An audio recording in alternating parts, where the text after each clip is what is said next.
The Fernandito, also known as the Fernet con Coca, is a popular Argentine cocktail that combines the bold herbal flavors of Fernet Branca with the sweetness and effervescence of cola.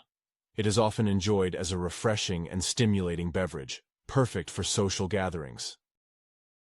You will need the following ingredients: 2 ounces Fernet Branca, a bitter aromatic spirit with a distinctive herbal taste. 4 to 6 ounces cola, traditionally made with Coca-Cola, but any cola will work. To taste, ice cubes, enough to fill the glass. Optional garnish: lime wedge, adds a hint of citrus flavor. For equipment you will need highball glass, jigger or measuring tool, bar spoon, ice scoop, optional. Here are the instructions. Fill a highball glass with ice cubes. Measure and pour 2 ounces of Fernet Branca over the ice. Top off the glass with 4 to 6 ounces of cola, adjusting to taste.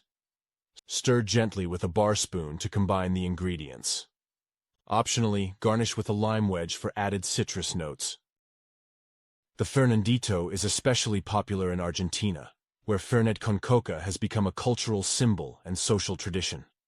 It is often served at gatherings and celebrations, reflecting the convivial spirit of Argentine hospitality.